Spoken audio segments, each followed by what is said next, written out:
video? Yes, sir. Thank you.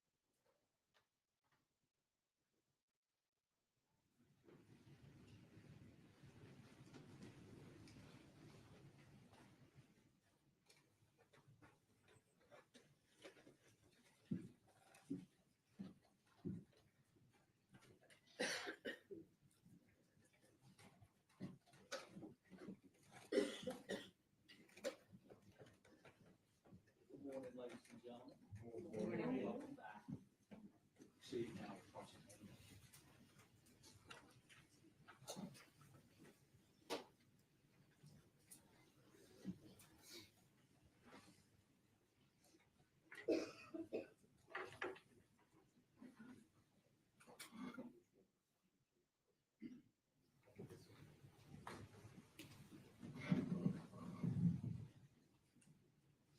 How you gonna make this work? Good morning, Investigator. Want to ask you a few questions about the incident date first. So, we talked about the incident date was October the 13th, 2021, correct?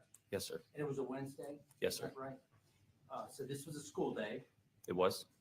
Ida was actually, in fact, at school on that day. Yes, sir. And her school was Buena Vista. Isn't it? Correct. And that's very close to the residence. It is. Yes, sir. How far would you say? You have any idea? If you were driving, it would probably take a minute or two to get there. Okay. And we know that Ida used to walk to school. Yes, sir. And so law enforcement showed up at the incident location about 11 o'clock. So Ida was scheduled to be home in a few hours after that, one would say, or mid-afternoon, correct? Yes, sir. Now, you mentioned you had somewhat of a familiarity with that residence because of an earlier investigation, something about harassment and or stalking.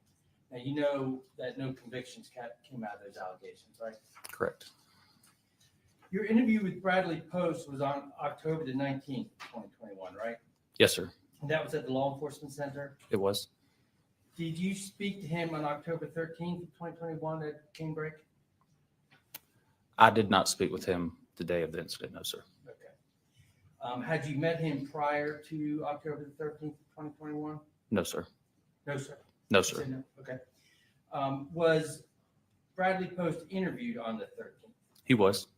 And we've been providing an interview that he did with the coroner's office. And I think Tracy King was present. Is that the interview? I don't believe it was Tracy King. I believe it was a member of the coroner's office, and it was another investigator. I don't believe it was Investigator King. Okay, different investigator then. But it was the coroner who did the interview on that day? He was involved in the interview. He was in there with an investigator. Yes, sir. Have you watched the interview? Yes, sir. And you're aware that the coroner really did most, probably 90% of the questioning? Yes, sir. He asked a lot of questions. Yes, sir. Now, the coroner is not employed by the Greenville County Sheriff's Office, is he? He's not. That's a separate office. Yes. The coroners are not tasked with investigating a potential crime, are they? That's not their primary. No, sir. So the primary concern is determine cause and manner of death and provide necessary information to family members and things like that. Yes, sir. Locate a next of kin. Yes, sir. So Bradley Post was a suspect on that day, right? Just like anybody who would be a close fiance or spouse or something like that. That's just a natural suspect. He was someone that we definitely wanted to talk to. But he wasn't interviewed by Greenville County Sheriff's Office investigator on that date, was he? Not by anyone from the homicide unit. No, sir. And the buccal swab was collected from him on what date? I believe it was that day, the 13th. And was Lieutenant Parcell's phone taken on that date? No, sir. When was Lieutenant Parcell's phone taken? It was not. It was not taken. No, sir.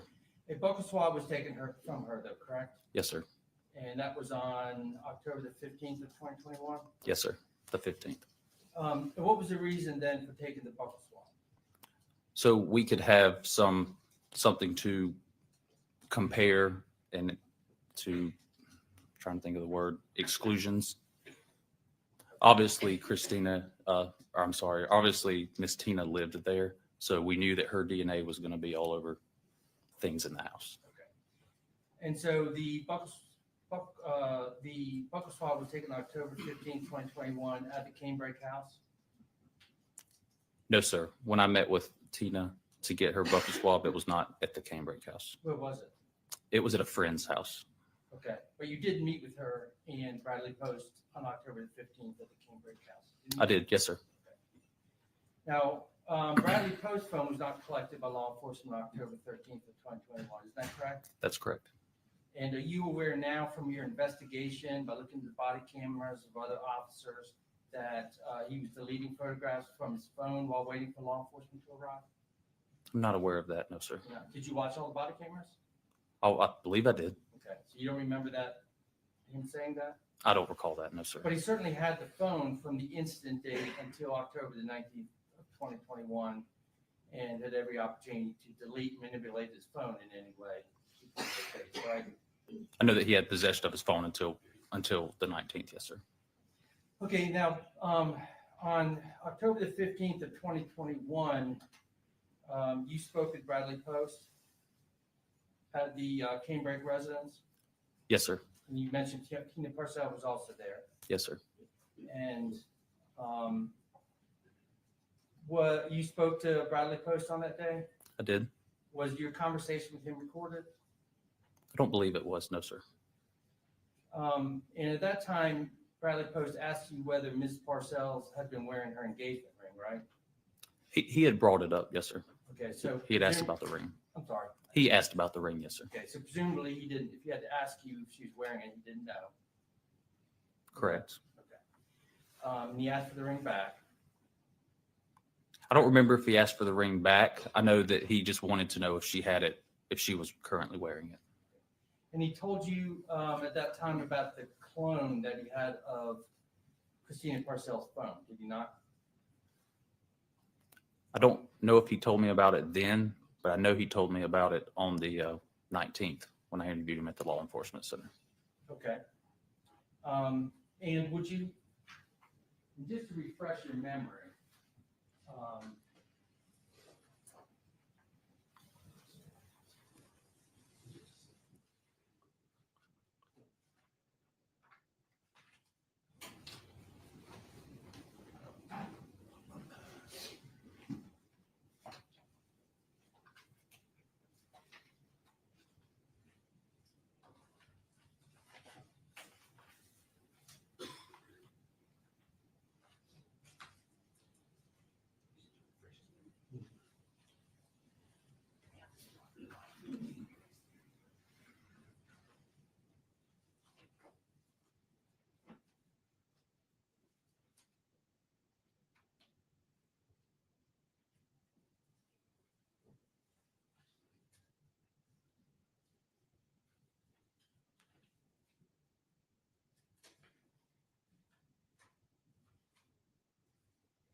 and I'm going to hand you what's been marked as State's Exhibit, Defense Exhibit number 60 for identification purposes only. Can you Yes, sir. recognize what is in, what the contents of that? Yes, sir. This is one of my supplemental reports. Okay, and actually, if you look through, it's actually, I believe, all of your supplemental reports.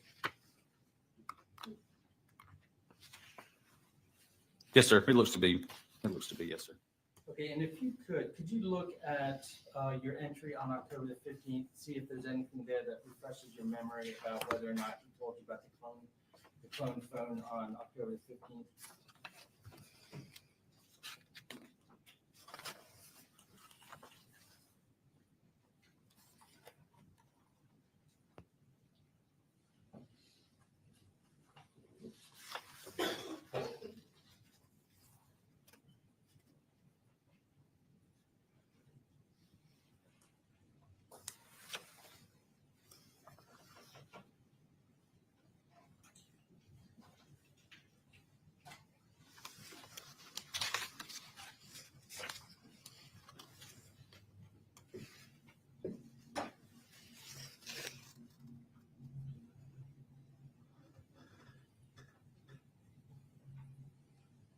Okay, yes, sir, he did. And was that the first you had heard about this clone phone? Yes, sir. Did you seize it on October the 15th? I did not. Did you ever seize it? I seized it on the 19th.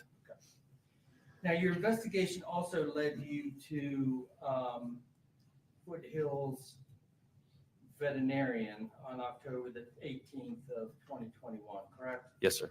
And on that date, you spoke with someone, or you spoke with people at the at this facility where Ms. Parcell had worked? Is that Correct. right? Yes, sir. And is that where you learned that she had been working part-time Yes, sir. and that she had not worked in some 3 weeks since September the 23rd, 2021? Yes, sir. Let me ask you some questions about the October 19th interview with Mr. Post. Where did that interview take place? At the Law Enforcement Center in our interview room. There was another investigator in the room with you, Yes, sir. That was when Investigator King was in there with me. and did you seize Mr. Post's phone at that time? Yes, sir. And that's the phone that we could see when you're watching the recording of that, the phone that he has out on the table in front of him? Yes, sir. When did you take the phone from him? During that interview. Was it at the end after the camera was taken off? Yes, sir. It was near the end of the interview. Yes, sir. Okay, and you also followed him to his car and took possession of the clone phone, correct? I did. So he knew to bring it with him on that day, or had you asked him to bring it with him, or how did it happen to be in his possession? Do you remember?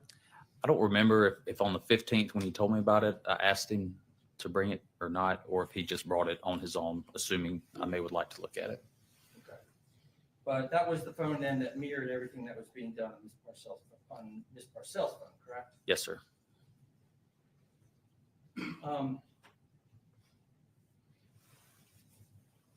And prior to your meeting with Bradley Post, you did get search warrants for his phone, for the clone phone, and also for a laptop that he had of Parcell's in his possession, right? Yes, sir. And then you gave Post phone and these items to someone else for the Greenville County Sheriff's Office, I did. and that was Charlie Cunningham. Yes, sir. While those phones were being extracted, was Post allowed to leave the sheriff's office? Yes, sir. He left. And he went to his home, Yes, sir. That's where the laptop was. and the officers went and got that phone. His attorney came with him and he went inside, grabbed the laptop and brought it back out to me. That's all. That's the only thing I needed from the house. Now, there's been testimony in the case that on October the 19th of 2021, Aida Mello was taken into emergency protective custody. Is that correct? I believe so. Yes, sir. Did you participate in that? No, sir.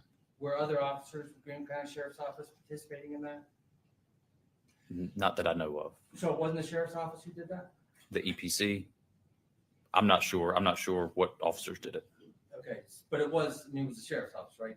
Wasn't Dan Bevel the one who was leading that investigation? I know he was leading an investigation. Yes, sir. So you weren't consulted about that prior to them going out there? I remember being told that she was being EPC, placed in emergency protective custody. Now we heard testimony yesterday from, maybe been the day before, I don't remember, but from a man named Michael Manigault, or Manigault, I'm not sure how it's pronounced. How did you come across his name? From Investigator Bevel. Now, you had an interview with Lieutenant Parcell on October the 13th of 2021, I did. and that was recorded, correct? Yes, sir. And as lead investigator of the case, obviously you're just trying to get all the information, so you asked some very broad and open questions to try to find out as much as you could, correct? That's correct. And one of the questions you asked at the 20-minute mark of the interview, you asked Ms. Parcell about where everybody stayed in the house. And is it true that she told you that Aida's room was being used as a playroom and that she slept in Christina's bed? I don't specifically recall that, but obviously I recorded the interview, so if that's what it states, then that'd be correct. And do you recall that at the 23:45 mark, she told you that Bradley Post was at the house every day? Objections to hearsay, Your Honor. It's just asking about two things. First, prior inconsistent statement, and also it just goes to. Prior inconsistent statement of Tina Parcell. not Yes. now. Tina Parcell. Yeah. I'm gonna sustain the objection. Now, you've already testified that you spent a great deal of time on October 13th, or that the sheriff's office spent a great deal of time canvassing the neighborhood to learn if anyone had cameras or if anyone had seen anyone suspicious. Isn't that right? Yes, sir. Did you handle any of that, or was that up to the uniform officers and other officers? to handle? It was mostly other investigators. Yes, sir. And obviously, this was very important, correct? Because at this time, you didn't have you didn't know who had done this, so you're trying to gather all the information that you can. That's right. And so officers would be looking for information, whether anyone had seen someone suspicious or new to the neighborhood, whether they could identify that person. Yes, sir. And if an officer had found someone in that position, as lead investigator, you would have been informed about that, correct? Yes, sir. And you would have done a follow-up interview with that person? If someone had come to me and said that someone needs to be spoken to, is that? Well, if an officer came to you and said, listen, we have somebody at,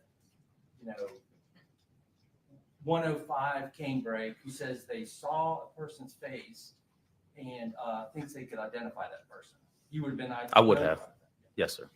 And as you develop suspects, you would have gone to that person with a photo lineup to see if they could identify the suspect? Yes, sir. And that never happened, did it? It did not. So you never went to anyone in Canebrake with a lineup, including Brad Post or Alex Fields or Zach Hughes, isn't that correct? That's correct. And that's because no one had ever said that they had seen a face of the person on the bicycle. Yes, sir. So what led you all to go to Donna Gorman's house in October of 2024, over 3 years after the incident? We went there because as we were reviewing the case, preparing for this, we had realized that no one had ever shown her a picture of a bicycle. So we wanted to take that picture up there and let her see it and ask her if that's who she remembers seeing. And she had been spoken to on October the 13th, had she not? Yes, sir. Riley Stokes? Yes, sir. It was Investigator Stokes. And Riley Stokes never came to you and said, listen, we found somebody who can identify the person on the bicycle, right? That's correct. And so when you went, well, let me ask you this. During those 3 years, between October of 2021 and October of 2024, Zach Hughes' picture had been shown on the news and newspaper and other places, social media, numerous times. Isn't that right? Yes, sir. And in that picture that's shown in the media, he looks quite similar to how he looks now, right? With a full head of hair and a beard. I believe so. Yes, sir. In October 13th of 2021, Zach didn't even have facial hair, did he? I don't remember if he had facial hair. Do you remember seeing the trail camera photos? Yes. Okay. So that was 2 days before. And then you saw Zach Hughes a couple days, well, about a week later at his house, right? Yes, sir. And he was clean shaven on that day? I believe he was. Yes.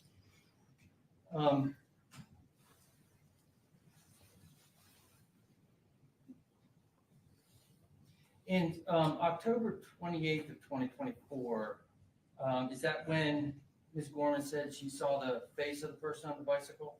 Yes, sir. Did she tell you she could identify the guy on the bike? Sir?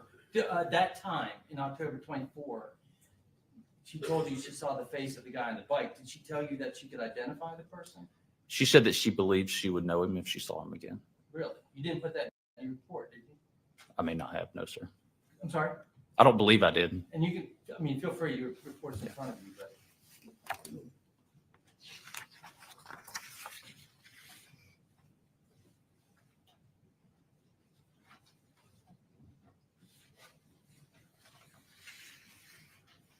No, sir. I didn't put that in there. And you would agree that identification of a person in a case like that is very significant, is it not? Yes, sir. Did you show her a photo lineup? I did not. You did mark in your report that she told you that she would not be able, or she would be able to say it was not Bradley Post on the bike, right? Yes, sir. Okay, now your theory is that Zach drove the morning of October 13th from the Mountain House, which we've heard testimony is about an hour away from Canebrake. And in the summary that you provided, you say that he turned his phone off so he couldn't be tracked at 7:45. So if Zach Hughes left the house at 7:45, there's no way that Zach Hughes could have been there at 8 to 8:15 to be seen by Ms. Gorman, is there? No, I didn't say that he turned his phone off. There's no activity on his phone. Okay, no activity. Okay. How many ring cameras and surveillance cameras do y'all have that show the guy in the bicycle? From specific locations, I know that we have three. And there was one of the locations has multiple cameras. Okay. And the guy in the bicycle is not picked up by any cameras at 8 or 8:15, is it? No, sir. And that is a good hour to hour and 15 minutes before the person is seen entering Canebrake, right? The 122 Canebrake. Yes, sir. How close is Ms. Gorman's home to 122 Canebrake? It's fairly close. Like Across the street and over a couple so houses. on a bike, would it be less than a 5-minute ride, would you say? From Miss Gorman's house to 122? Yes, sir. Okay. And the person on the bicycle was not wearing a hoodie, was he? It didn't appear that there was a hoodie. On November the 9th of 2021, you met with Christina Parcell for the purpose of collecting some items from her that she had found at the Canebrake residence. Isn't that right? Yes, sir. Yes, sir. Okay. And one of those items was a blue USB thumb drive that she had found in Christina Parcell's room. Is that right? I don't remember where she said she found it, but I believe she did bring me a thumb drive.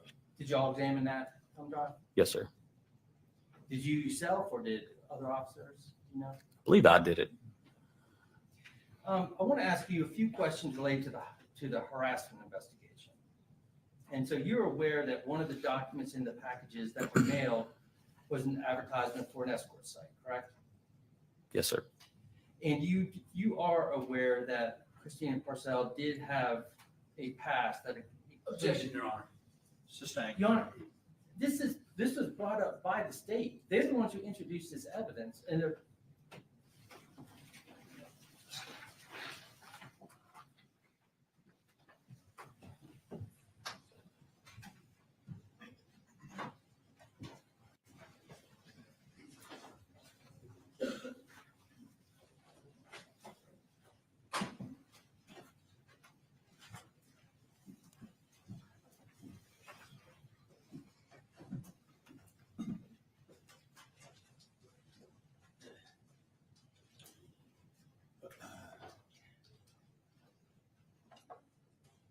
Yes, sir. Okay, thank you. All right, objection from the state. Your Honor, what is brought up by the state is that they were mailed a photo which has an alleged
Thank you, I'm Maple Police Court. Investigator Sparkman, I just want to finish up with asking you a couple of questions about the WhatsApp messages that you testified about at great length yesterday. And you testified about how you collected and put into a binder all of the WhatsApp messages between Zachary Hughes and John Mello. Is that right? Yes, sir. And you said it was a rather large binder of text messages once you got those all. It was a lot of messages, yes. Isn't it true that the overwhelming majority of those messages come after the middle of April when Aida Mello was taken away from John Mello and returned to the States to be with his mother? I don't know if the majority of them or not. I'd have to look at the book again to refresh my memory on the dates. Okay. And you talked a lot about interpretations about different messages and what you believe they meant. Is that right? Yes, sir. And I would like to show you one of the messages, State's Exhibit number 186. And you,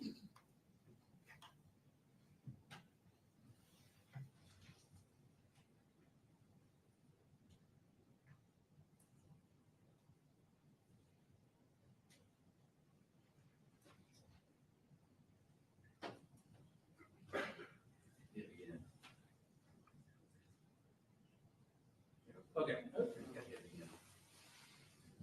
All right, are you able to read that? I could read that, yes, sir. Okay, thank you. So this is against State's Exhibit 186, and I would just want to point your attention to the one that's the second message on the left on that page. And I'm not going to ask you to try to decipher everything about that, but in that message, we see on the first line, we see the name Aida, correct? Yes, sir. And then at the end of that line, you see the word doomed. Isn't that right? Yes. So one interpretation of that message could be, and do you remember the date of that? Could you please place it back up there?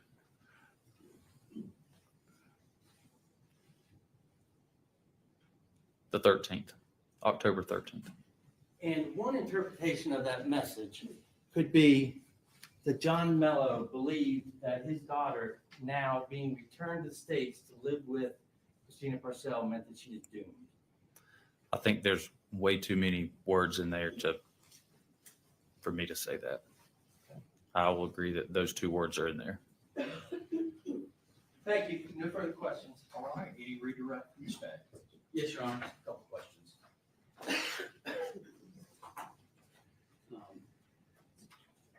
Mr. Ward asked you about the coroner's assistance in this particular case. Yes, sir. Do they respond to all homicide investigations? They do. And sometimes do they assist y'all in various duties? They do. And don't they have their independent investigative authority under statute as well? Yes. Now, Mr. Morgan discussed the clone phone that Brad Post had. All right, so explain to this jury Christina Parcell's phones that she had. So the one we refer to as the clone phone, that's a phone that Mr. Post kept that he basically signed into her Apple using her Apple ID and password when he says cloned. So everything that she does on that phone is not cloned. So he'd be able to see the stuff typically that Apple backs up. Like if you restored your phone from iCloud, emails, contacts, certain text messages and phone calls. That's how that phone was set up. And he also had Life 360 on her as well. Yes, he had the Life 360 app, and she was a part of his group. They could see each other's locations. And did you review the downloads of the phones of Christina Parcell? Yes, sir. You reviewed all of them. Yes, sir. Right. In any of those phones, is there any communication with Zach Hughes? No, sir. Is there any email, text message, WhatsApp, Signal, whatever, any kind of application that you saw, any conversations with No, sir. anything related to Zach Hughes? No, sir. All right. They asked you about Donna Gorman. Yes. And so, when did Riley Stokes speak to Donna Gorman? I believe it was the day of the incident, the 13th. And at that time, had y'all located, or did y'all have possession of the photos of a suspect leaving on a bicycle the Canebrake neighborhood? We knew of the footage, but we weren't able to get possession of that until the following day. And then Master Deputy Wolf testified that he went back on the 19th and spoke to her. Yes. And you recall what his testimony was? Are you aware that he showed her a photo of a bike? I don't recall if he showed her a photo of the bike or not. I don't believe so. And so, and then 3 years later, are you working with the Solicitor's Office on preparing this case? I am. And did you make a decision that you needed to talk to Donna Gorman? Yes. And when you went out there and talked to her, did you take down what she told you in a report? Yes, sir. And did you show her a copy of the individual on a bike? Yes, sir. Did you ever show her any photos of Zach Hughes? I did not.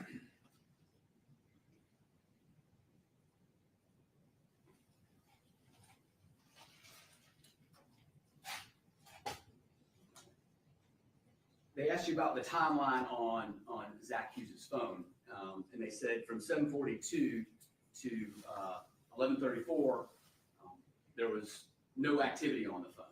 That's right. But you know that at 7:42, he 7:42 he unlocks and plugs the phone. Yes, sir. Now, can he do that in his car? He can.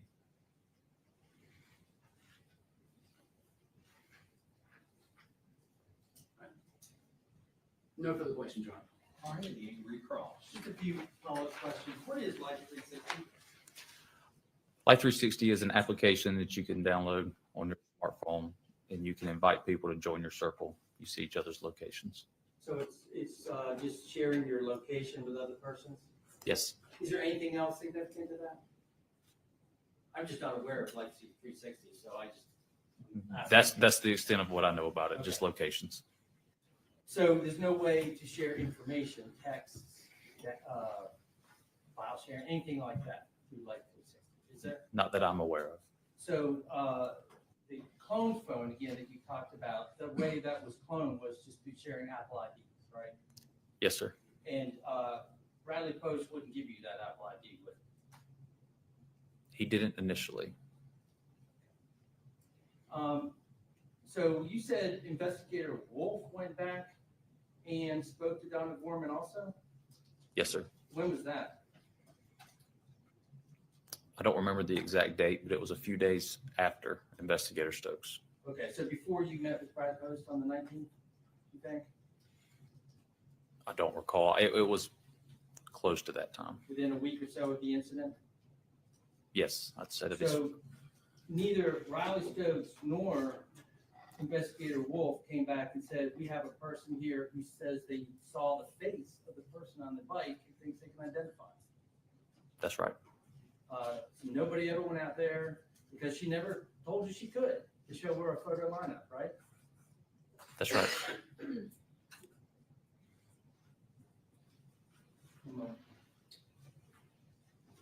Nothing further. Thank you. Any reread? Direct. No, Your Honor. Okay, you may step down.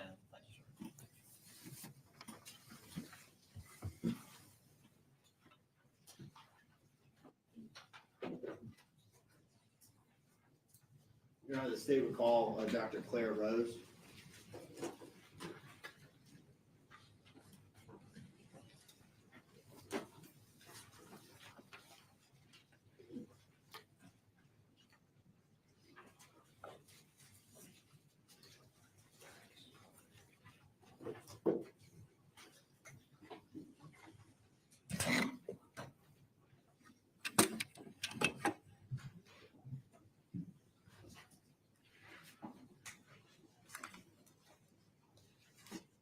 Please place your, please place your left hand on the Bible, raise your right hand. Do you solemnly swear or affirm to tell the truth, the whole truth, and nothing but the truth, so help you God? I do. Thank you.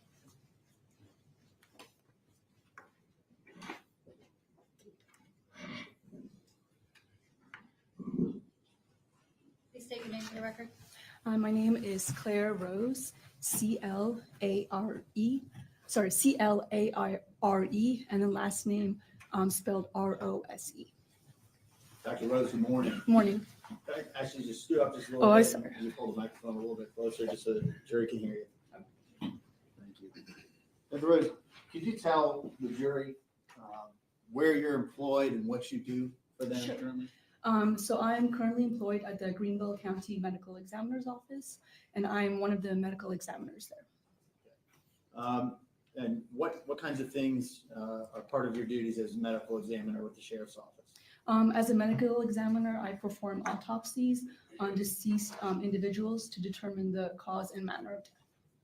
Could you talk a little bit about your education and background that led you into taking this role? Sure.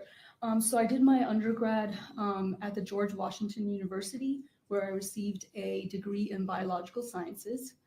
Following that, I did a 4 years of medical school at the Medical University of the Americas. Following medical school, I did 4 years of residency training in anatomic and clinical pathology at the University of Knoxville, the University of Tennessee Medical Center in Knoxville, Tennessee. Following residency, I did 1 year of fellowship training in forensic pathology at the Milwaukee County Medical Examiner's Office in Milwaukee, Wisconsin.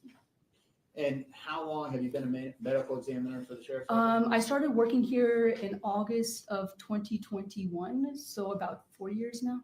Okay. So you were in that role in October of 2021? Yes. And to get in that role in October of 2021, you spoke to your education, but did you undergo specialized training specifically for the purpose of conducting autopsies? Yes, so after I completed my residency training, I took a qualifying examination and became board certified in anatomic pathology. Then after I finished my fellowship training, I took another qualifying examination and became board certified in forensic pathology. And approximately how many autopsies have you conducted since starting your role with the sheriff's office? I have done approximately 1,500 autopsies. At this time, the state would move to qualify Dr. Rose as an expert in forensic pathology. No objection. All right, without objection. He is qualified as an expert. Ladies and gentlemen, a person, as I've said with other experts, normally a person cannot give opinion testimony, and when a person testifies, they must testify as to what they either saw or they heard or they sensed by smell. However, there is an exception when someone is qualified because of education or experience, and they are permitted to give their opinion in certain areas if the court qualifies them this way, and this witness will be qualified in the area of forensic pathology to give an opinion testimony in this area. However, that does not mean that you must accept the opinion, but it is evidence for you to use in any way you see fit and give it the weight and credibility that you believe is appropriate. Continue. Thank you, Your Honor. So, Dr. Rose, could you go through with the jury generally what your process is when you're conducting an autopsy from the start of your analysis to going through the steps that you take? Sure. So first off, an autopsy is a specialized procedure that we perform on deceased individuals, again, to determine the cause and manner of death. And an autopsy consists basically of two parts, an external examination and an internal examination. So first we start with the external examination, which consists of examining the body as is presented to us. So as I'm examining the whole body, I'm taking notes through note-taking and photographs and documenting any clothing that's on the body, any personal effects on the body, any medical intervention that may be on the body, just the general characteristics of the individual, such as their hair color, their eye color, their weight, etc. And then I'm also looking for any signs of disease or injury. So once that initial examination is complete, then I will remove all that clothing, all the personal effects, all the medical examination. I will clean the body, and then I will re-examine the body again, the full body, looking again for any signs of disease or injury. So that's the external examination. So once that is complete, I move on to the internal examination. And that means opening up the body, taking out all of the organs, and then looking at each organ individually, again, looking for any signs of disease or injury. And were you tasked with conducting the autopsy on Christina Parcell for this case? Yes, I was. And in going through the steps that you just went through, the external and internal examination, are you documenting your findings as you're going through each of those? Yes, I'm documenting what findings through notes and photographs. Do you assign each case a unique number to know what you're referencing? Yes, I do. For hindsight. Mhm. So also in conducting your autopsy, do you put together a diagram or a picture representation of your findings of injuries? Yes, I do. Okay. Speaking generally as to your external examination of Ms. Parcell, well, let's back up before that. Before you begin your autopsy, are you apprised of general circumstances and the nature of how an individual is found and brought to you before you conduct your autopsy to give you some directive of where to go from there? Yes, so in this particular case, when I arrived to work, I was made aware of Ms. Parcell. I would object to the hearsay if she's going to talk about a statement someone else told her. I can rephrase, Your Honor. Sustain the objection. Just generally, Yes, you're I'm- apprised of those Yes, I circumstances? am. So speaking to your external examination of Ms. Parcell, what jumped out at you as you were going through there to mark of significance in your report and in your findings? So I found that there were 35 sharp force injuries to Ms. Parcell. Okay. Did you reflect those in your diagram that you put together for purposes of recording what you found? Yes, I did. I'm going to show you what's marked as State's Exhibit 192.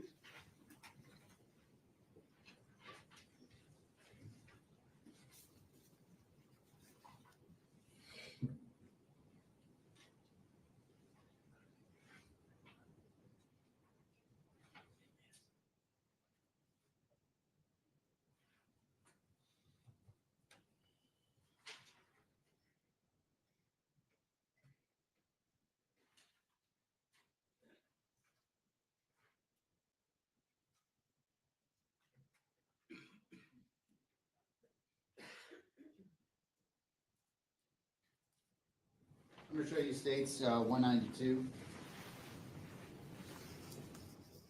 Yes. Is that the diagram that you put together? Yes, this is the diagram I created. Okay. Your Honor, this time the state moves into evidence, State's 192. No objection. Objection number 192 comes from the record. Dr. Rose, speaking to how you received the body before you start conducting your autopsy, are there protections put in place to preserve what might potentially be collected as evidence at the time of the autopsy and maybe even down the road? Sure. So the body is placed in a body bag and sealed, preventing from anyone getting into the bag. Also, handbags are also placed around both of the hands to preserve any evidence that may be present. Okay. But otherwise, the body is brought to you as is from the time it's found. Yes. That's important to preserve for any findings that you may make or anyone afterwards. Is that Yes. right? And while you're conducting this autopsy, is there a forensic technician with the sheriff's office with you to collect evidence for purposes of the case? Yes, there was one forensic technician present during the autopsy of Ms. Parcell. Okay. I want to go through with you some findings that you made on State's Exhibit 192 as it related to Ms. Parcell. I'm going to start.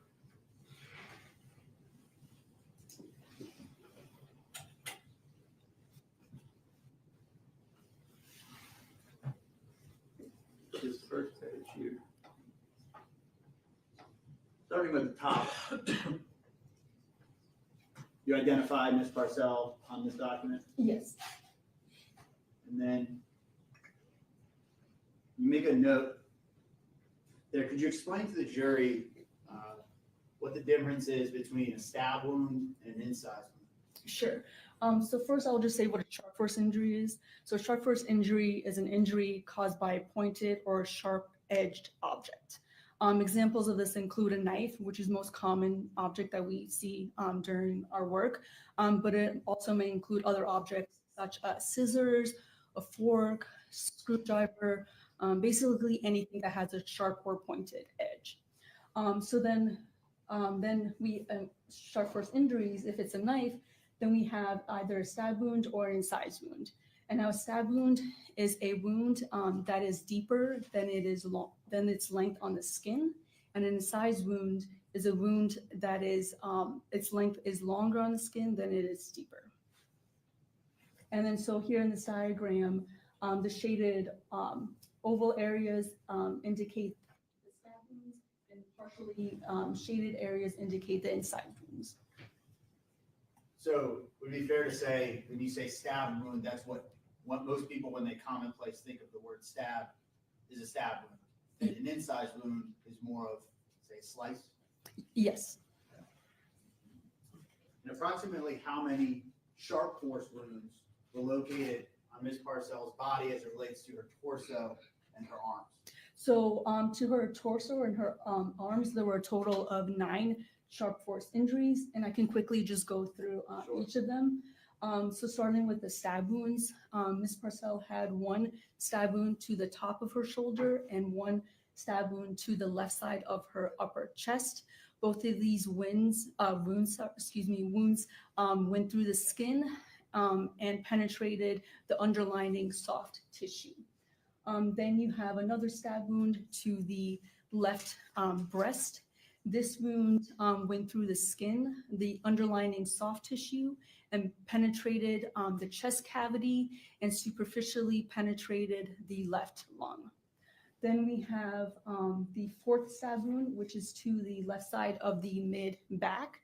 This wound went through the skin, the underlining soft tissue, and just penetrated the chest cavity without injuring the left lung. So those are all the stab wounds. And then we have, well, on this one, you can't see all of the incise wounds, but you have 4 inside. Yeah, here we go. So here you see 5 incise wounds.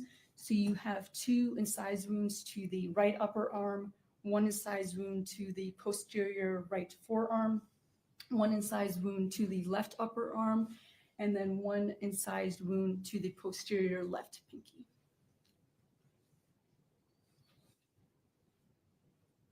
I'm going to show you the second page here.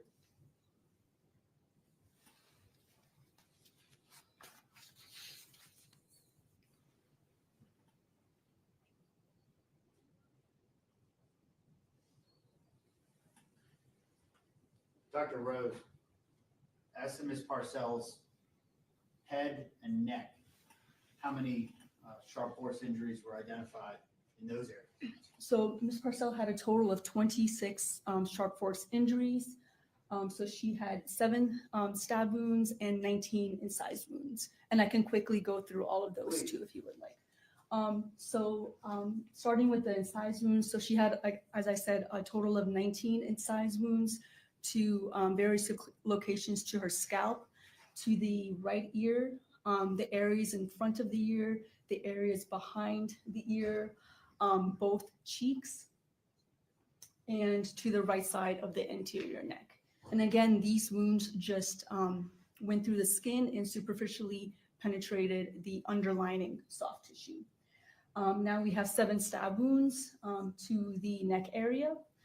We have 1 stab wound to the left side of the posterior neck, and that wound just went through the skin and the deep underlining soft tissue. And then we have a total of 6 stab wounds to the right side of the neck. And these wounds went through the skin, the underlining soft tissue and musculature of the neck, and then perforated 2 major blood vessels that supply blood to and from the head, the right internal carotid artery and the right internal jugular vein. As to the injuries that affected the carotid and jugular arteries, could those be fatal once serrated? Yes, those would have caused significant amount of bleeding. In your findings specific to these areas, the locations of the wounds, are there more wounds on the left or the right side of Ms. Parcell's head and neck? Majority of the wounds are concentrated to her right side. And speaking to the how the location of these wounds and the number in significant areas, pointing you to the stab wounds on the right side of Ms. Parcell's neck here, Mhm. what would you say was, and when you're determining the cause and the manner of Ms. Parcell's death, which wounds brought the most attention to you? Which were the most significant in your analysis of making that determination?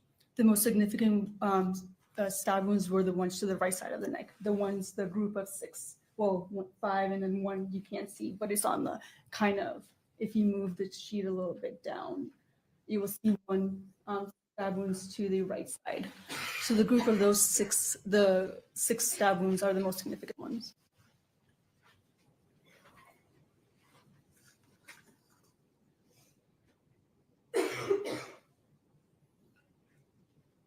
Dr. Rose, could you explain to the jury what blunt force trauma is? So blunt force trauma is just injury to the body that's caused from the body impacting an object or the body impacting an object. Did you observe findings of blunt force trauma as it relates to Ms. Parcell? Yes, I did. What were your significant findings there? So Ms. Parcell had contusions or bruises to the left side of her face, her anterior neck, and 1 contusion to her left knee. She also had tiny abrasions or scrapes to her right cheek, her neck, and her left upper extremity.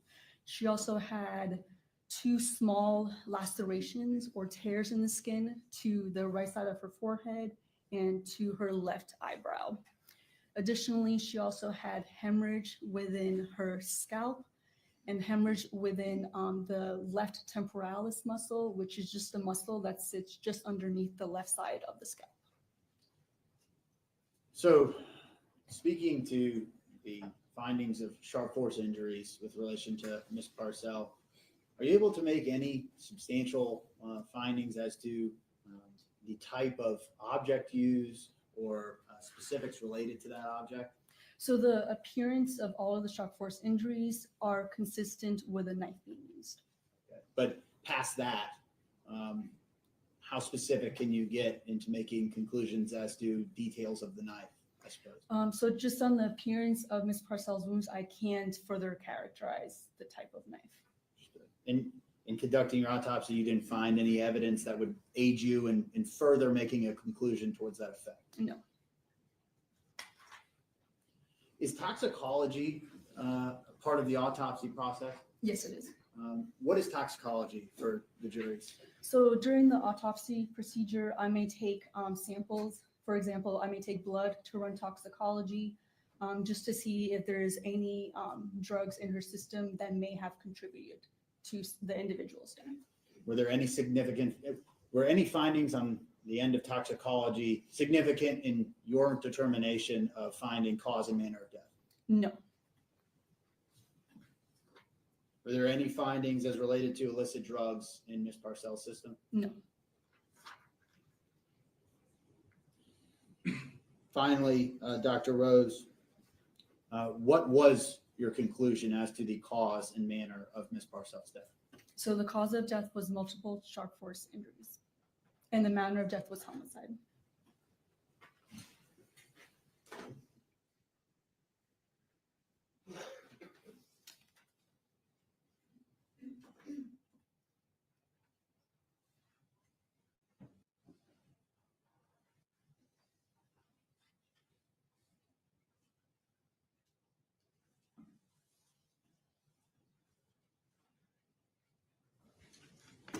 Dr. Rose, just bringing your attention back quickly to the object that might have been used to cause these sharp force injuries.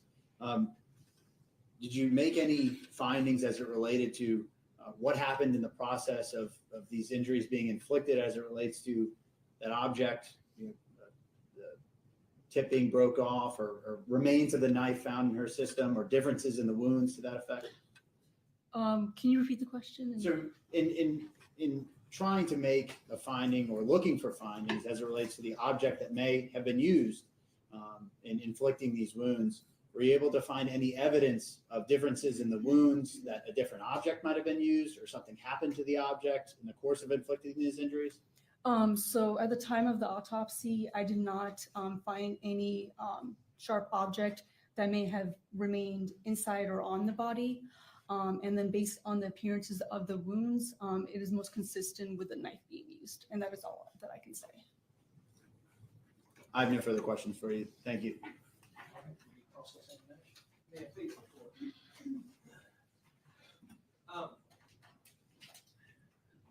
Dr. Rose, when did you start? You testified you started in August of 2021. Correct. Do you remember what day in August of 2021? I do not. Okay, that's okay.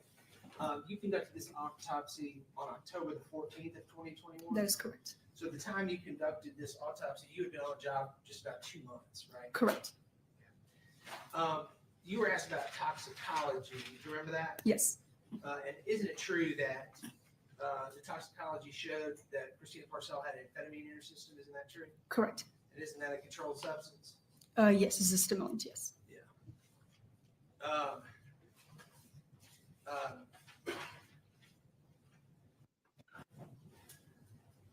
Isn't it true?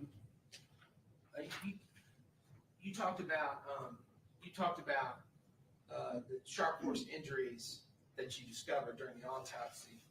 And isn't it true you talked about incised injuries versus stab wounds, right? Yes. Isn't it true that in your report you used the word superficial or the adjective superficial prior to many of the times you referenced incised injuries? Isn't that true? Yes. And you testified that these incised injuries were longer, much longer than they are deeper. Is that Yes. correct? And in fact, in your autopsy report, is it true that you didn't even calculate whatever the depth was of the incised injuries? I mean, it's very difficult because they are so superficial. So it's- superficial. Yes. Right. And isn't it true that the vast majority of the what you call the sharp force injuries you discovered were incised wounds? Isn't that true? That is true. And in other words, those are superficial injuries according to your own words. Isn't that true? Yes.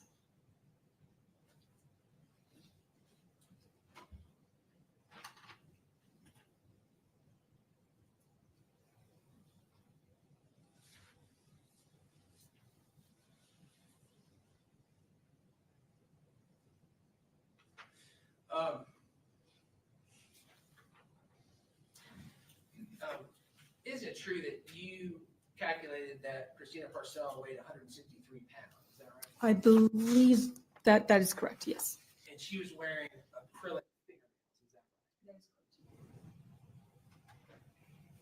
What color were they? Let Red? me double check. Yes, they were red. Correct.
Nothing further. Can you redirect?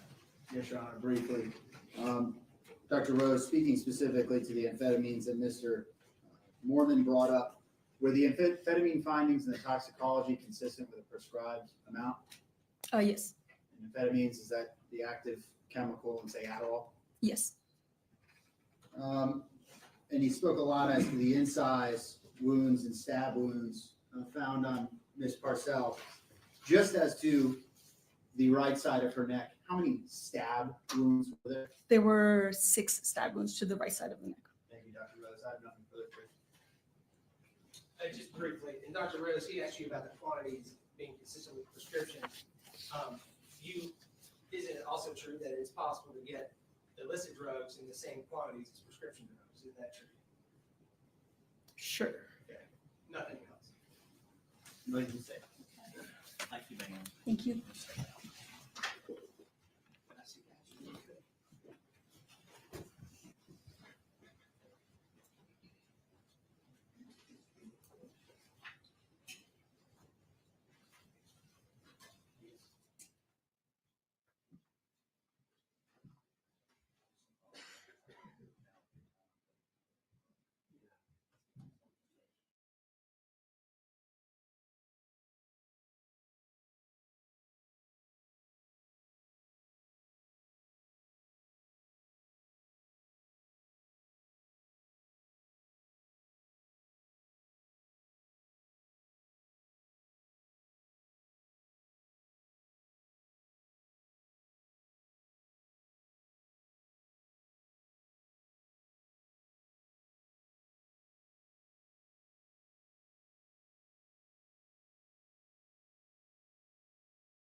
State's next witness.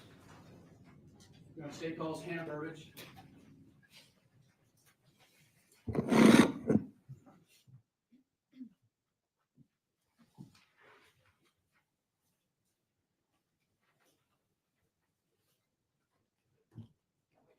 Do you solemnly swear or affirm to tell the truth, the whole truth, and nothing but the truth, so help you God? Yes. Thank you.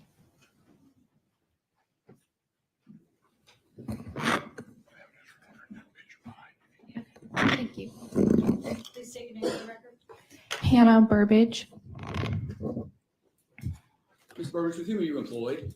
the Greenville County Department of Public Safety in the Forensic DNA Lab. And what do you do in the forensic DNA lab? I'm a DNA analyst. And what is a DNA analyst? So a DNA analyst, we examine items of evidence for profiles and then compare them to any references provided. Can you give us a little bit of your background and employment history and education? I have a bachelor's in forensic science from Western Carolina University, and I have been employed here about 4.5 years. And can you tell this jury more specifically, what are your duties and roles in the forensic DNA lab? So before I became a DNA analyst, I started out as their serologist. So serology is basically examining items of evidence for suspected body fluids, such as blood, semen, and saliva, as well as we can kind of find out who might have worn an item or handled an item, and then taking samples forward for DNA analysis. And then once those samples go forward for DNA analysis, the analyst will perform analysis, get the profiles, compare them, and then we write up reports Okay, and where is all of this conducted? at the DNA lab. And is the DNA lab here in Greenville? Yes, All right. And how long has the DNA lab been in existence? I believe it was opened in 2011. And so when you get a sample that you want to be tested, tell this jury how that process works. So an investigator has to request the DNA to be done. So they fill out a form and what evidence they would like processed. I then review any documentation for that particular case, such as incident reports, crime scene reports, as well as the DNA request and any evidence collected. Once I kind of have an idea of what evidence needs to be processed and what needs to be done on those items. So am I looking for suspected body fluids, or am I processing it in a different way? Then I will request evidence from our property and evidence section, which is the location that stores all evidence from crime scenes. They will then get the evidence together that I need. I will go to that location there at the law enforcement center, pick up the evidence from them, and bring it back to the DNA lab, which is a secure facility and accessed by key card only.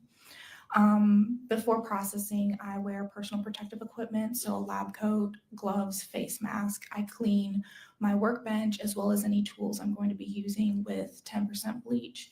I process one item at a time, and I always start with evidence items before processing reference items. And have you ever been qualified as an expert in serology before? Yes, How many times? I believe about 6. Your Honor, the state moves to qualify Hannah Burbridge as an expert in serology. No objection. No objection. Ladies and gentlemen, as I've said with other expert witnesses, this particular witness will be qualified in the area of serology to give an opinion in that area. However, that does not mean that you must accept the opinion, but it is evidence for you to use in any way you see fit and give it the weight and credibility that you believe is appropriate. Ms. Burbridge, I'm going to ask you, were you asked to assist in the performances of various DNA analysis in the case of Zachary Hughes? So I only performed serology for this case. I did not do any DNA analysis. Okay. Did you perform, but you did perform serology in this particular case? Yes. And so how did you, what was the first, how did you know to perform serology in this particular case? The investigator requested DNA evidence to be processed Okay. And how was that request made? through a form, a DNA analysis request form. And how do you receive that form? So we have a digital system that keeps track of all evidence that's in property and evidence that I have access to. And there's a staging location for evidence that's been requested for DNA. And I review those requests through that. And that's how I'm notified, or investigators can request to talk to us about cases. And when you get this request for whatever particular item of DNA, what do you do? So as I said before, I review all documentation, including the incident report, crime scene reports, as well as the evidence list, to kind of get an understanding of the case and what evidence is requested and how I would process the evidence that's requested. And then do you physically go down to property and evidence and obtain that evidence, obtain it? Yes, And then what do you do with it once it's in your possession? it's brought back to the DNA lab, which, as I said before, is a secure location. I'm going to show you what's marked as state's exhibits 96 and 97. Ask if you recognize these.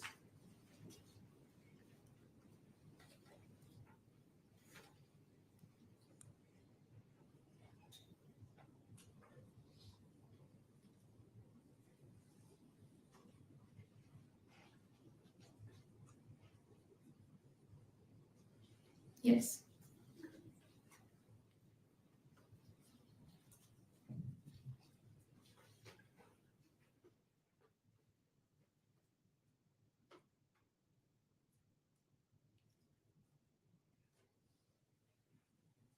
And on here, on States 97, is that your initials? Right there? Yes. And did you go to property and evidence and obtain these particular pieces of evidence? Yes. And what are they?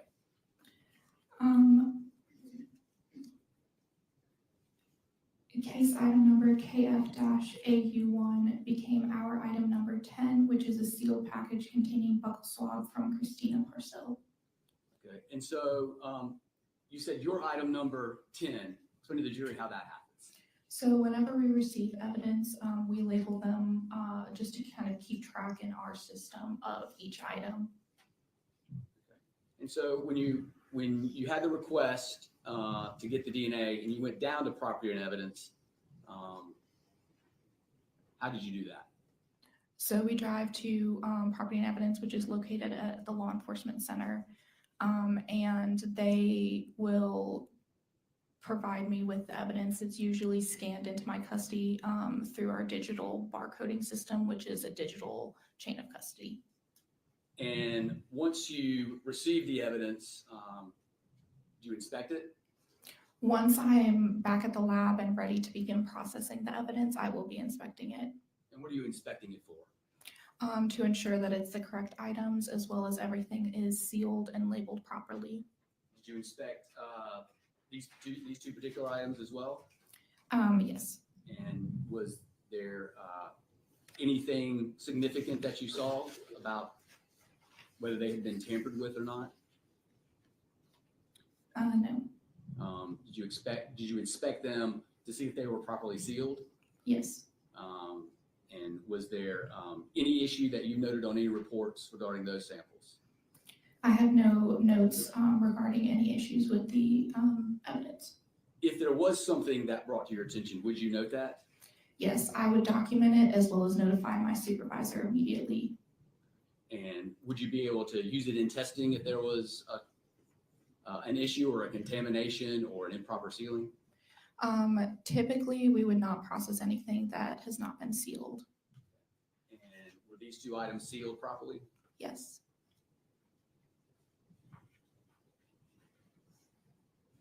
Let's show you what's marked as States Exhibit 11.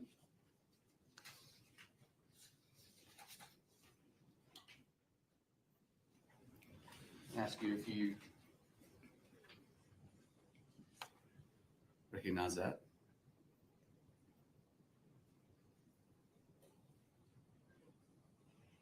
Yes. All right. And is that your initials on there? Yes. And would that be when you retrieved it from Property and Evidence? So typically when I label evidence, that is the day that I'm actually processing it. When I initially am going to open the evidence, I will label it with our lab number, our unique item number, my initials, and the date that I'm processing it. And did you retrieve this evidence from Property and Evidence Yes. here at Greenville? Yes. And when you retrieved it, did you notice any improper sealing or tampering with the item? No. And if you had, would you have put it in your notes? Yes.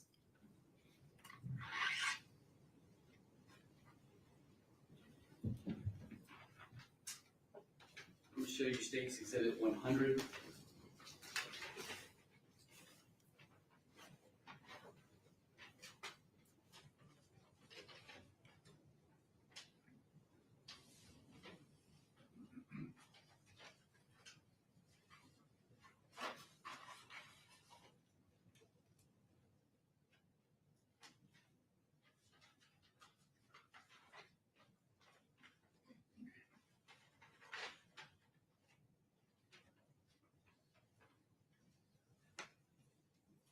Let me show you States Exhibit 100. You can open that up. And before I ask you that, on the prior exhibit, did you make it a new DNA number or a new DNA item? Yes. So originally case item number BW-A became our item number 11, which was a sealed package containing buccal swab from Michael Manigal. Now I'm showing you State's Exhibit 100.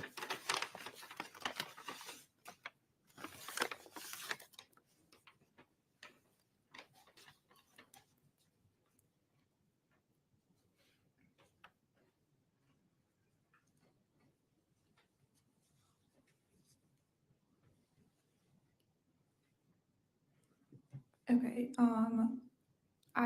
case item number KF-N1 became our item number 12, a sealed package containing buccal swab from Zachary Hughes. This is the one that I processed. So that would be what item number? Originally, case item KF-N1 became our item 12. This is a second buccal swab, was labeled as a different item number, What item number was that? KF-N2. Now, did you retrieve this from property and evidence? Yes. And when you retrieved it, how did you find it?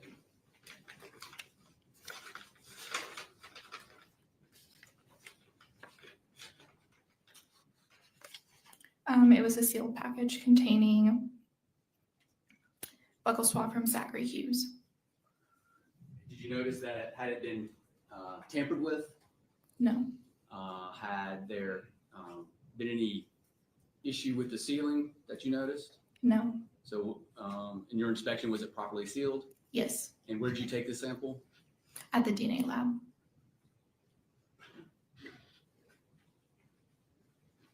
I'll show you State's Exhibit 94 and 95.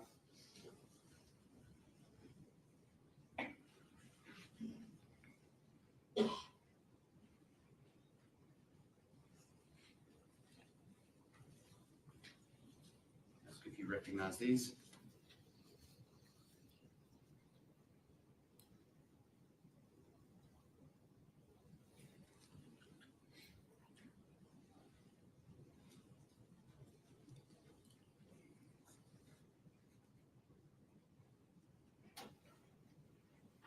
Yes.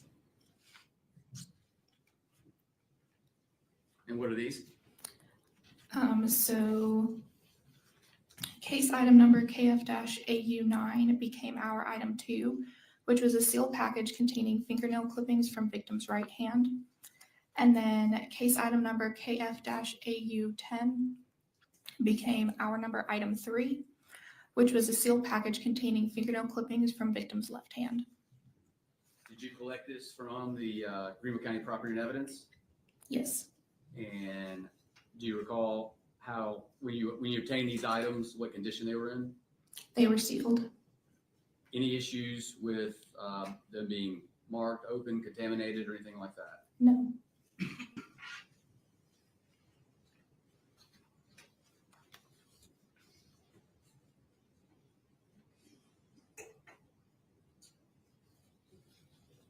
I'll show you State's Exhibits 98 and 99.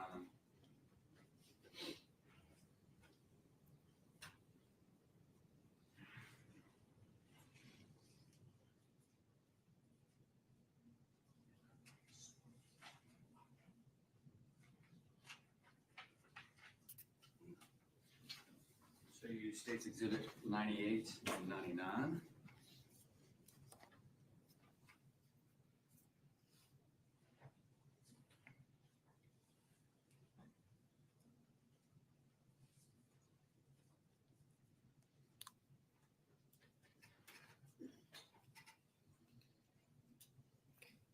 What are those? Excuse me. Case item number KF-32A became our item number 5, and it is a sealed package containing swab from right handle brake of black Kona bicycle. And then case item KF-32B became our item number 6, a sealed package containing swab from left handle brake of black Kona bicycle.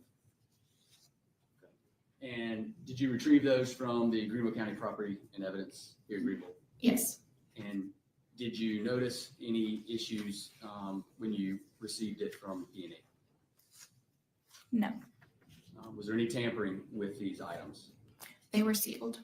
They were sealed properly. Yes. So once you get these items back to the DNA lab, what do you do with them? So They are stored until I'm ready to begin processing. And then, as I said before, once I am ready to begin processing, I'll put on my PPE, clean my work area, and then open one item at a time for processing. Once I'm done taking either testing or taking samples from that item, I'll seal it back up and then move on to the next item. I work all evidence items first before references.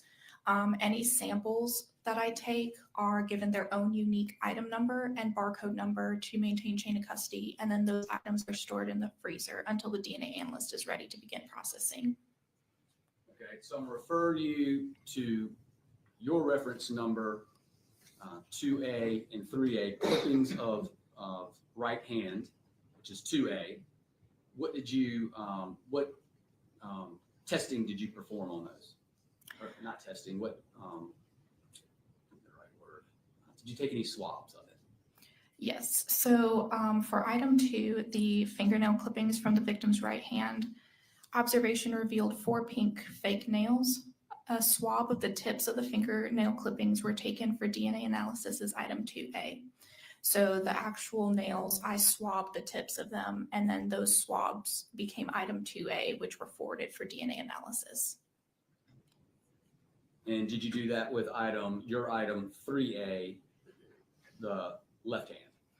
Yes, so item 3, the fingernail clippings from the victim's left hand, observation revealed 5 pink fake nails, and a swab of the tips of the fingernail clippings were taken for DNA analysis as item 3A. So tell this jury, so when you get these items out, how are you dressed in order to avoid contamination? And literally, what do you do? I'm wearing a lab coat, a face mask, and gloves. I change my gloves frequently, as well as cleaning my surface area, any tools that I'm using, and I clean in between items and cases. And then how do you swab these items? So for certain items, we're going to take a wet swab. So it's a swab. It looks like a Q-tip, kind of like a long Q-tip. And we will lightly wet it with deionized water and then proceed to actually swab the areas that I'm intending to swab. And this helps pick up any skin cells that might be present in that particular area. And did you swab the your 2A clippings of the right hand of the victim? That's what I created, the swabs, item 2A. And then where do you place that swab? They're placed in DNA Freezer 1, which is where the DNA analyst will then pick them up from. And what about your items 5A and 6A, the handlebars of the bike, right and left side?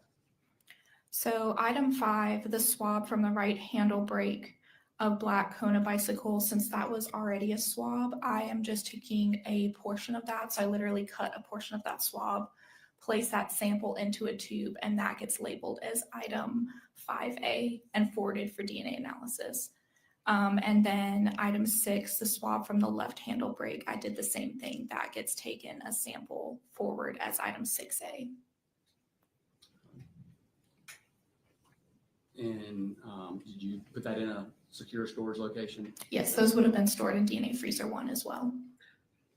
Now, in regards to your, what I'll call them knowns, which would be your 10A, 11A, and 12A, 10A being the victim's known, Michael Manigault's known being your 11A, and Zachary Hughes's being your known 12A. How do you process the knowns? So as I said before, the knowns are processed last because they're reference items. They're swabs. Buccal swabs are swabs from the inside of your cheek. So they're direct DNA references taken from that specific person, and that's what's used to compare to evidence items. So I would process them the same way by opening one at a time. Since it's a swab, I'm taking a portion of that swab, putting it in a tube and labeling that as its own unique item number. So for item 10, buccal swab from Christina Parcell, a sample was taken for DNA analysis as item 10A. Item 11, buccal swab from Michael Manigault. A sample was taken for DNA analysis is item 11A. And buccal swab from Zachary Hughes, which was originally item 12. A sample was taken for DNA analysis as item 12A. And then those would have been stored in the freezer as well. So how do you take a sample? I'm literally cutting the swab with scissors, clean scissors. Now, is this done at a different time than the sort of the suspect, the unknown swabs? Yes, the evidence items I'm processing first, and then reference items are processed last. So they're separated by time and space from the evidence items. How much time and space? Typically, it could be a few minutes to an hour. It just depends on when I'm actually processing the evidence. And then in between, are y'all cleaning? Yes, I clean in between each item.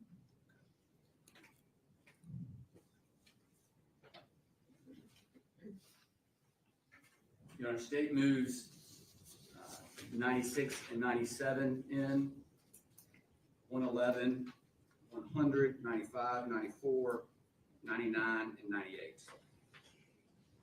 Your Honor, I object to the introduction of all these exhibits pursuant to Rule 901. The state has failed to adequately establish a chain of custody, failed to authenticate it. That would be our objection.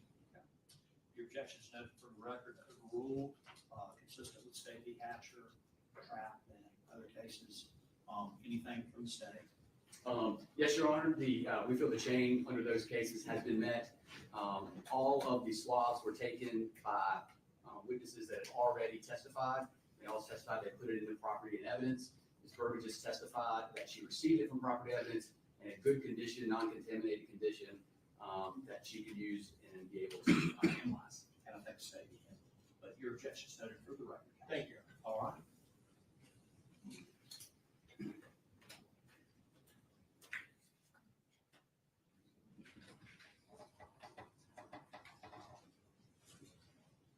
Now, Ms. Burbidge, who actually did the DNA testing in this? Tim Knopfseeker. All right, and would he have handled other items? Would he have gone and gotten other items from property and evidence? I would have to refer to the chain of custody.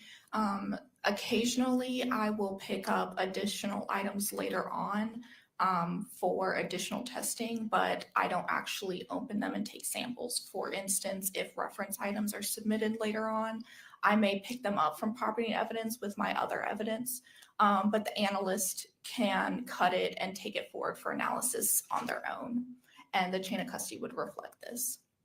Do you recall taking any other pieces of evidence from property and evidence to the DNA lab?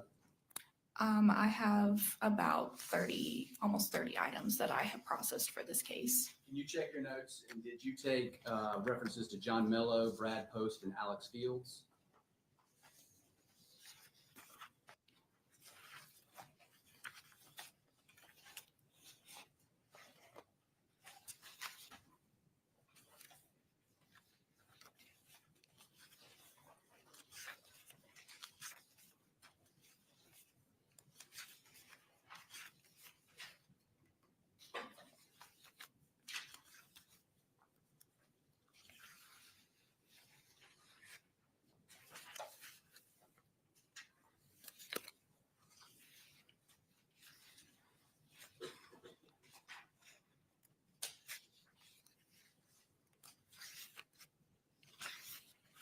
I did not process those. So you didn't cut the little ends and put it and have it ready for DNA on those three? No.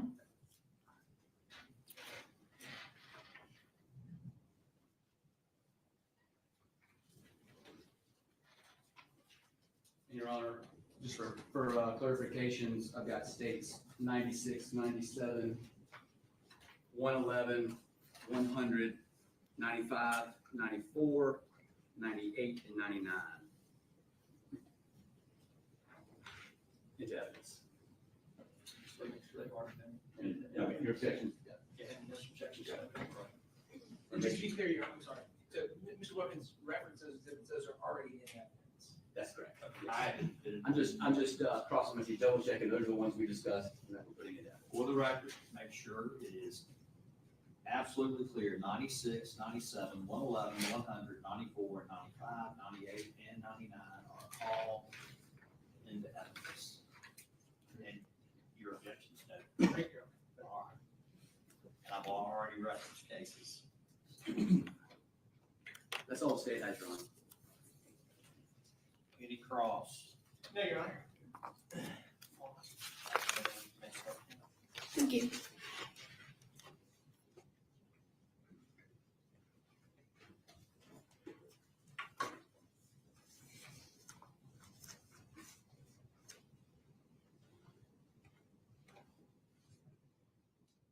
Your Honor, the state's calls Tim Nassinger.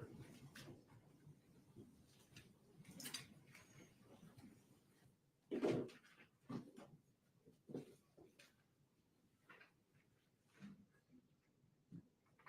you solemnly swear or affirm to tell the truth, the whole truth, and nothing but the truth, so help you God? I do. Thank you.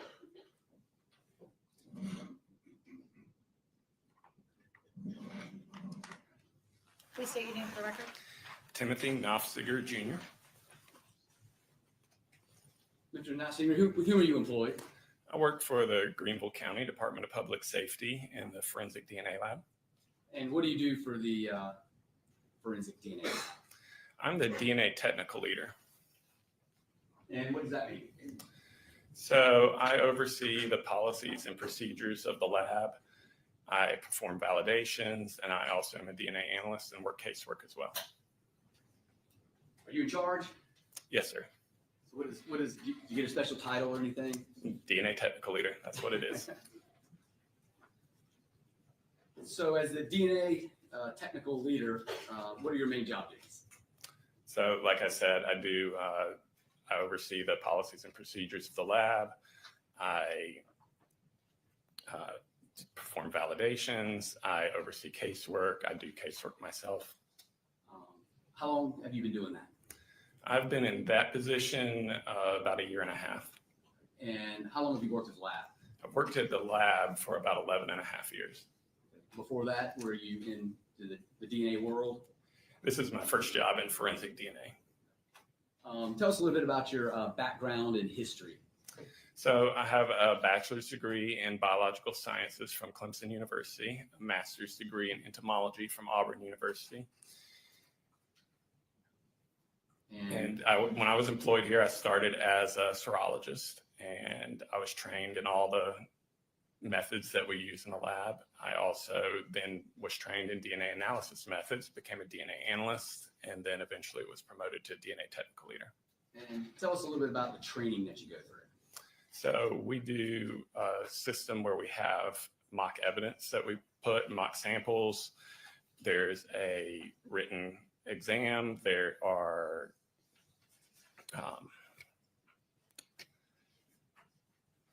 we do mock cases, and then we do a competency exam as well. Also, twice a year, we do proficiency testing, which are cases that are provided to us from an outside company that we don't know the answers to. We have to test them, give them back our answers, and then make sure we got the right answers. About how many DNA samples have you tested?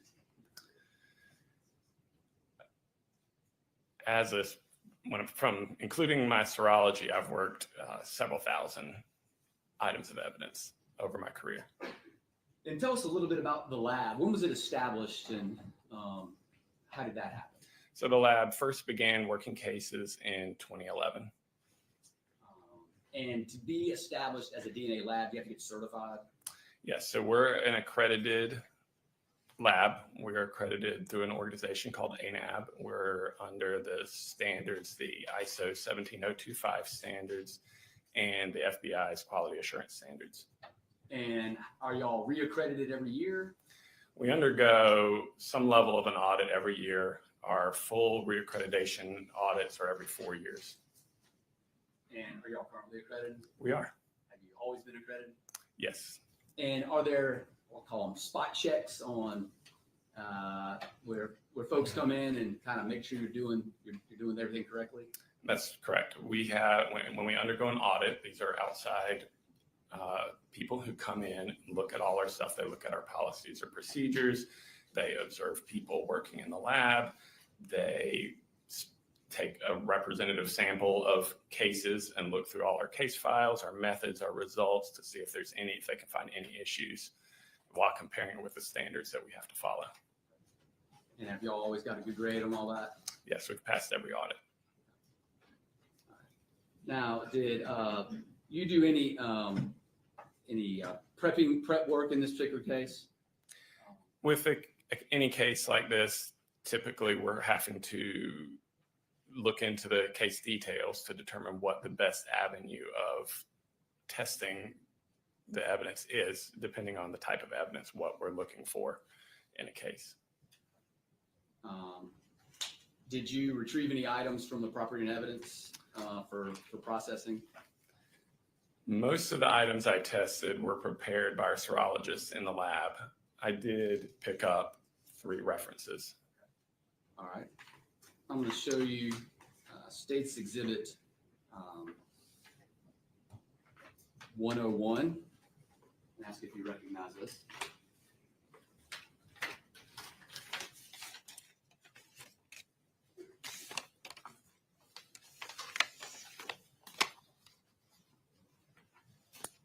Yes. What is this? This is a buccal swab from John Mello. And how did you obtain this item? I would have received it from our property and evidence department. And for the same way that Ms. Burbage just testified to? That's right. And when you obtained this item, how did it appear to you? So whenever I pick up evidence items, I check the packaging, make sure everything is properly sealed and labeled, and it was. Was there any tampering or any kind of cuts on the items before No. you took it back? And if there was, would you have noticed that? I would have. And would you have documented that? I would have. And would you have tested it otherwise? Most likely not. And what is this? What is John Mello's swab? Your reference number now? So I gave it, our item number is item 27. 27.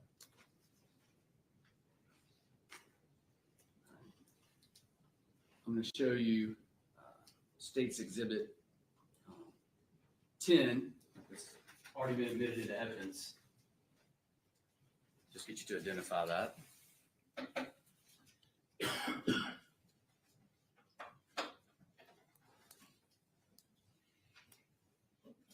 Yes, this is a sealed package containing buccal swab from Bradley Post. This is this one you've handed me is DHE1. The one I tested was DHE, or I'm sorry, you handed me DH-E2. The one I tested was DH-E1.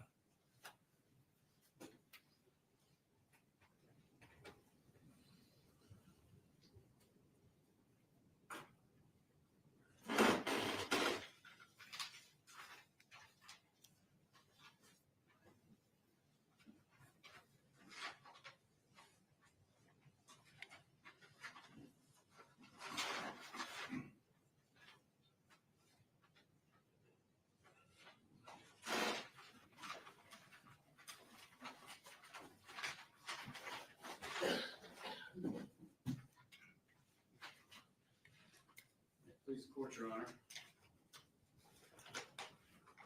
One of them got admitted into evidence.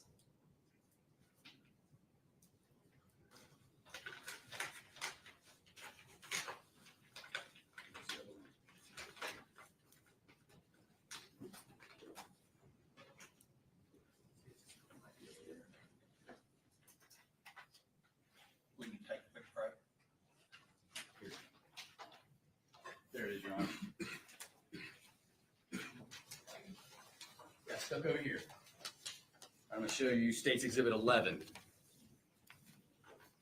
Yes, I recognize this. This is our item 25, sealed package containing buccal swab from Post Bradley. And did you collect this piece I retrieved, I obtained it Retrieve it. I got it from our property and evidence department. And when you retrieved it, did you inspect it? Yes, I did. And was it properly sealed? It was. And if it wasn't properly sealed, would you have noticed that? Yes, I would have. And would you have noted that in your documents? I would have. And would you have tested it? No. And finally, State's Exhibit 181. You recognize this? Yes, I do. And what is that?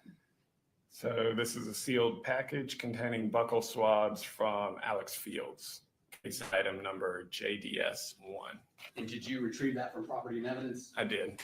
And was it properly sealed? Yes, it was. Our state moves items 11, 181,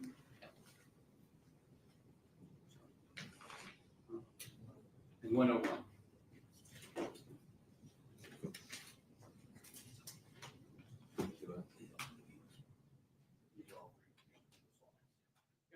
I would object to citing 901 for failure of property sales changes. Your objection is noted for the record. I overrule and consistent with the cases of Hatcher and the other cases which I've mentioned earlier, 11, 181, and 101.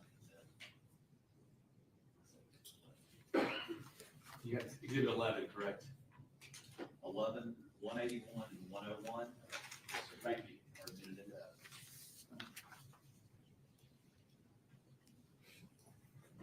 All right, Mr. Nafsinger, I don't think I've moved to qualify you as an expert yet. Your Honor, I moved to qualify Mr. Nafsinger as an expert Your man inquires what the field is. in DNA analysis. No objection. All right, ladies and gentlemen, as I've said with other experts, this witness will be qualified to testify in the area of DNA analysis, and he can give his opinion in that area. However, it does not mean that you must accept the opinion, but it is an evidence for you to consider and use in any way you see fit, and give it the weight and credibility that you feel is appropriate. So, Mr. Nafsinger, tell us how you analyzed the items that you just referenced and the ones that in general, and that Ms. Burbidge referenced as well. So there's 4 basic steps to DNA analysis. So first is called extraction. We have to basically break the cells open and get the DNA out of the cells. And then we have to do a process called quantification, which is where we simply find out how much DNA is present in the sample. Then we do a process called amplification, which is where we make lots of copies of specific areas of DNA. And then we put those copies onto our genetic analyzer, which then produces a DNA profile. Then we have to interpret the DNA profile. DNA is a comparison science. The only way we can know whose DNA is present on an evidence item is if we have a known sample, such as a buccal swab, to compare to it. Now, Ms. Burbidge testified about taking clippings and swabs. Are those the items that you tested? No. Yes, they are. All right. And so, and I'm just going to go over, tell this jury the knowns that you tested in your reference item. So I did a total of 6 reference items. Item 10A was a sample of buccal swab from Christina Parcell. Item 11A was sample of buccal swab from Michael Manigault. Item 12A was sample of buccal swab from Zachary Hughes. Item 25 was a sealed package containing buccal swab from Bradley Post. Item 26 was a sealed package containing buccal swabs from Alex Fields. And item 27 was a sealed package containing buccal swab from John Miller. All right. So tell us, what is a known? What is a reference sample? So a reference sample is just a known sample of somebody's DNA. That's so that we can compare the profile that we get from that reference sample to whatever we find on the evidence. And then those reference numbers that I'm referring to, are those just the numbers that you refer to in your report? That's right. and then you generate a report describing your findings. That's right. And then what do you call the items that you're trying to see if there's DNA matching to them? So we'll call those questioned items because we don't know what we're going to find on them when we go to test them. All right. And so in this case, what question items did you compare to? Compare the reference items to? Well, I did quite a few items, Yeah. a lot of them. Okay, let's talk about it. So about how many items do you think that you tested in this particular case?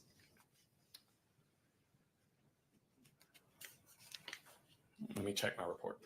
And you can give an estimation.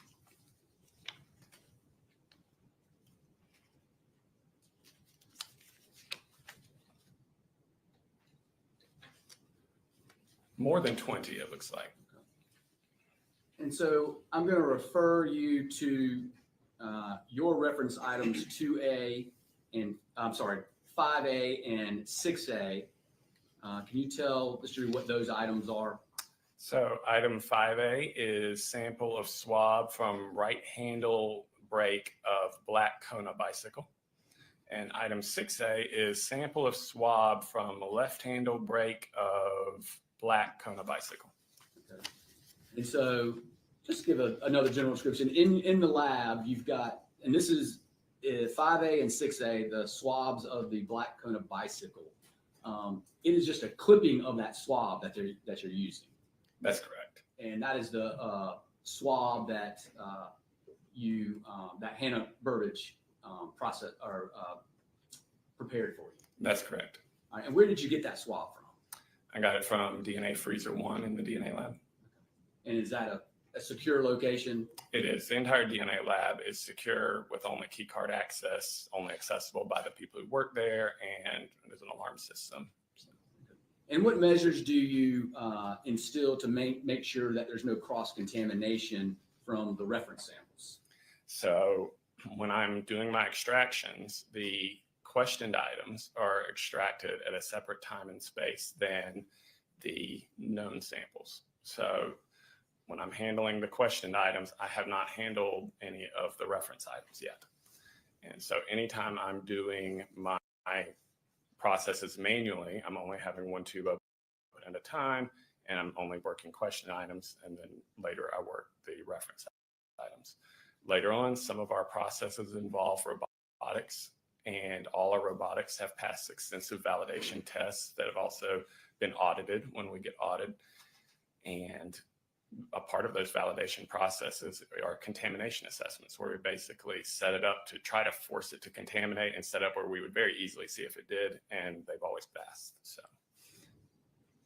And so do y'all have sort of safety measurements in place inside the lab to make sure there's no contamination or other issues arising out of the testing? Yes. So in addition to those precautions, I'm obviously wearing protective equipment. So I've got a mask, gloves, a lab coat, change my gloves frequently.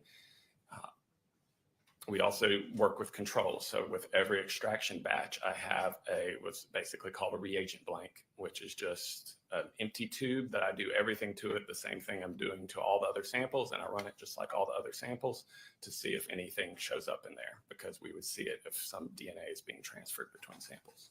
And do y'all have a peer review system? We do. And how does that work? So we do 2 reviews. We have a technical review and an administrative review. And the main point of the review is another analyst who's fully qualified to do the same processes that I did, goes through and looks at all of my data, essentially reinterprets everything, makes sure they agree with all my conclusions, that they don't find any issues with what I did, and no report is released until it passes review. So in reference to 5A handlebar, right handlebar Kona bike, in reference to 6A left handlebar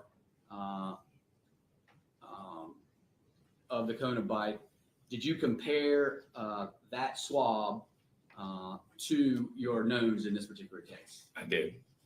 And what was your conclusions of that?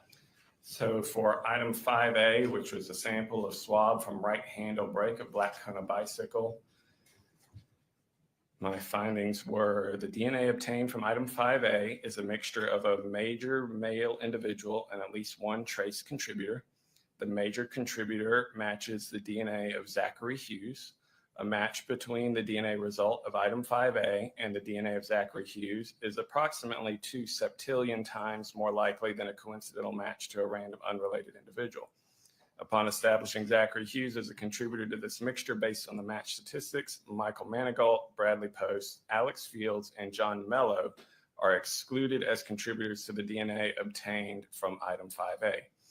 Due to limited data of the remaining alleles, there is no statistical support for an inclusion or exclusion between item 5A and Christina Parcell.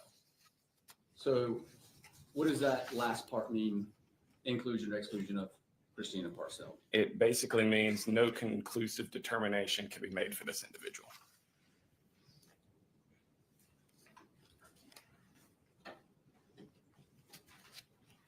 So now I'm going to refer you to your items 2A and 3A, 2A being the clippings of the right hand of Christina Parcell. Did you have the, I'm sorry, go ahead. I was just going to ask him if he compared that to the known references. So I had items 2A and 3A. 2A was a swab of tips of fingernail clippings from victim's right hand. Item 3A was swab of tips of fingernail clippings from victim's left hand. Item 3A, PCR procedures for autosomal DNA analysis were not performed on item 3A due to the presence of large amounts of total DNA compared to male-specific Y chromosomal DNA. That is a case, basically, when we do our quant, or when we see how much DNA is there, we can see how much, in situations like this, we can see how much female DNA is present versus how much male DNA is present. And if it's too little, the next processes won't show up the male contributor because there's just too much female DNA. It's kind of like trying to hear your phone ring in a rock concert. It just gets overwhelmed.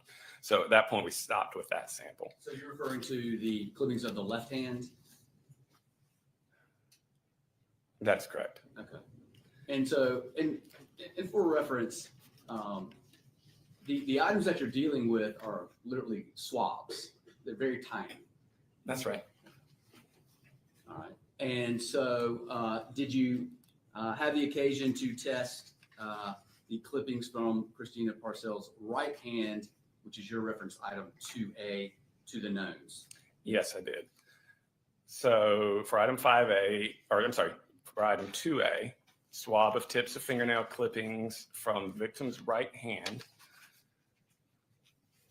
My findings Your were. Honor, I'm going to object to Rule 403. It's our position that says no affirmative value based on their inability to properly establish chain pursuant to 901.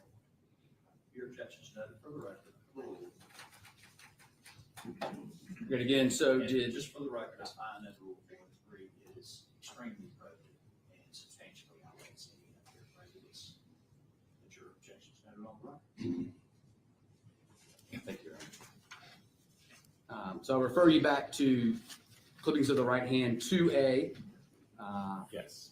And compared to our known references there. So the DNA obtained from item 2A is a mixture of at least 2 individuals, a major female and a minor male.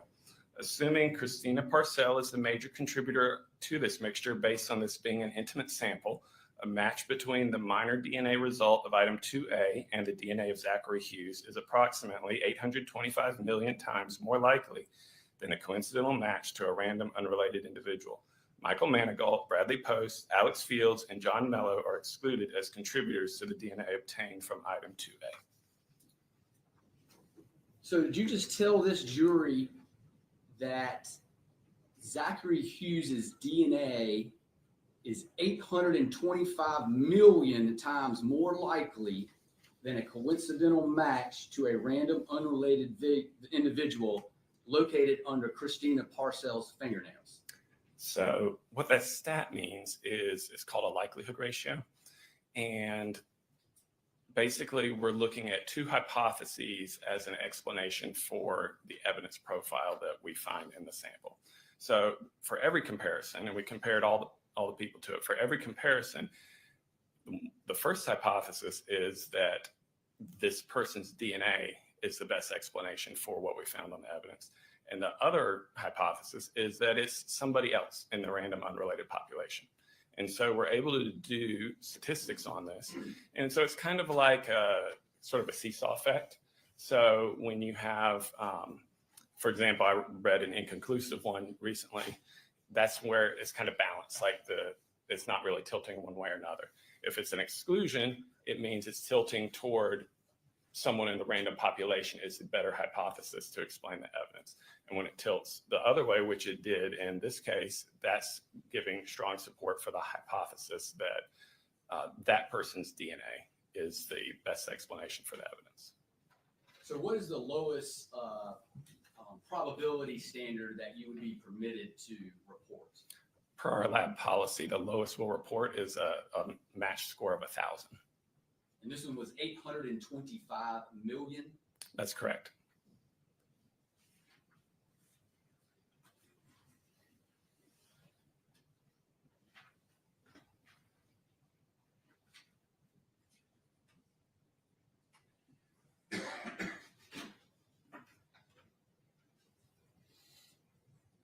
Please answer any questions, defense counsel. All right, cross-examination. Chair, I don't have any questions. Okay, sir. Thank you, sir. Okay, step back.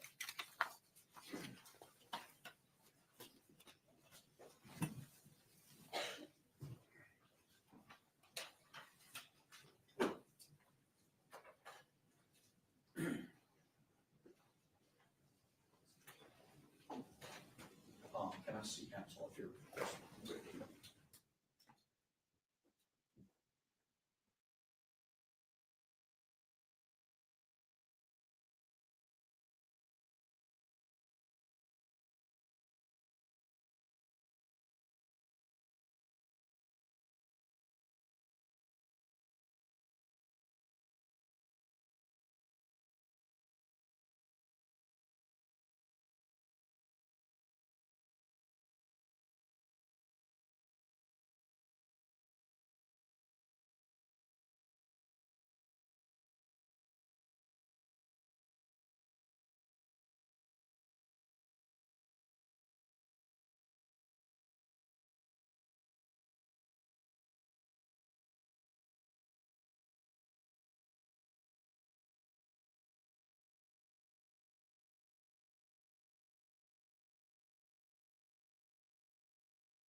Oh, you just, well, I don't need to call you back up.